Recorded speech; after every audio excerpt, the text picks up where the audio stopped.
It is day 35 of living a creative life. I'm Zach and I run Like Really Creative. So I've been trying to hone in on the why of Like Really Creative.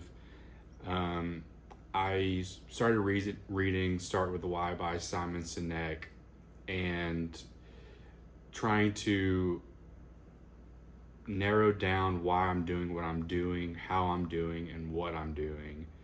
And so, really, I'm starting with my own personal story, like my own origin story of why I started Like Really Creative. And I grew up in a small town called Amory, Mississippi.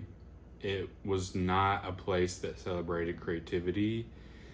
It was kind of rural, and people like me who were creatively energetic and wanting to try weird new ideas was met with confusion and fear. And, at the time, I didn't recognize it as people being fearful. I took it as them being cruel.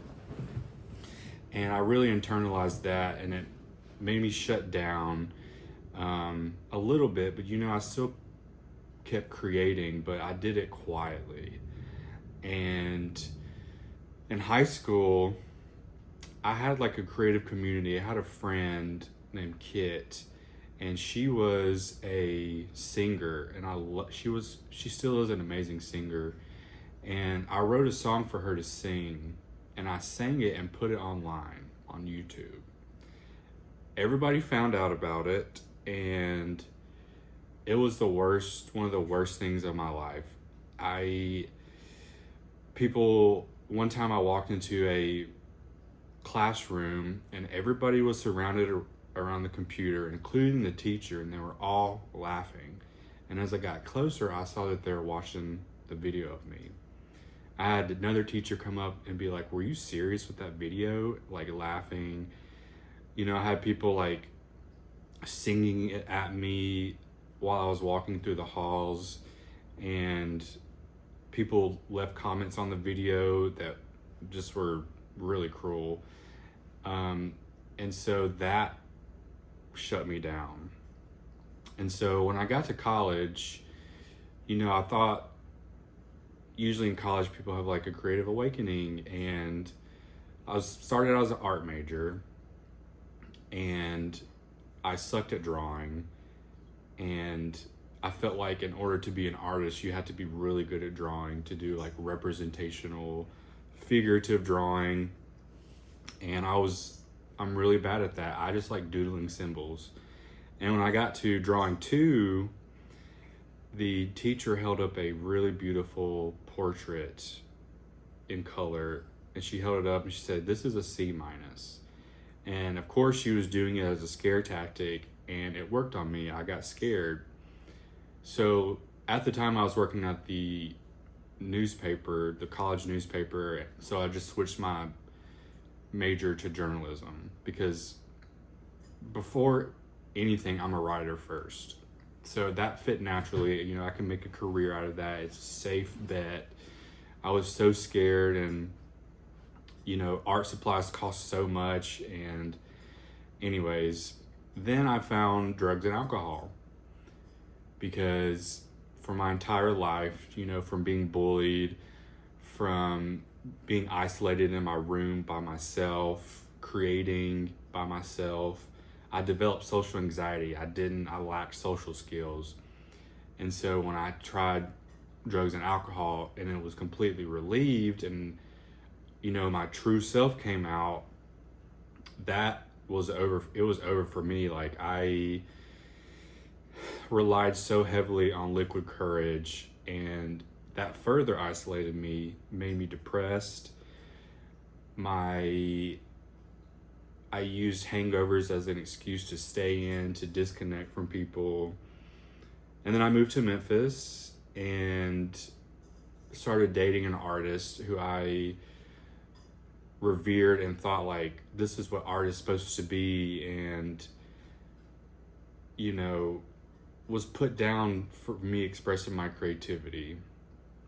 And then I completely gave up. I didn't do any kind of art.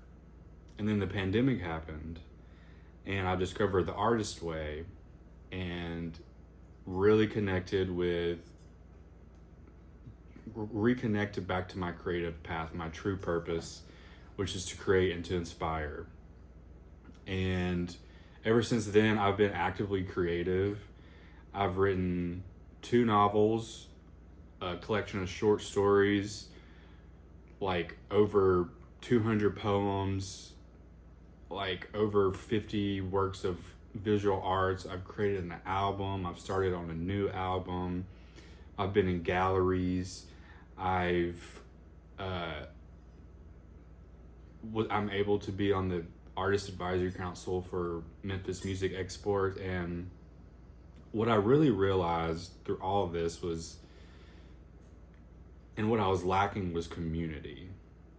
And I put out this like really dramatic post last year and was like pretty much just like desperate for community, and the response I got from that like made me cry. It was beautiful. And I realized that I can't force myself into other creative communities that already exist. There are all these codes. A lot of creative communities are friends who've known each other for a long time. So I have decided I'm going to create my own and make creativity accessible and focus on creative wellness, because in order to be creative, you have to be consistent with your health, with contemplating, with honing your craft, and with connecting with other artists. And that's how I became unblocked. That's how I became to be creatively loud instead of that kid who was bullied for being creative and was quieted for that. So through that process of figuring out my origin story, I really feel like I still have a little bit more work to work on my mission statement. But I have, when I explain to people what Like Really Creative is, it's more than just a podcast. It is a community and creative wellness resource to get people to get back on their creative path and to be creatively well, so they can continue to express themselves and do what they love to do. So with that, I'll close out and say thanks for being creative.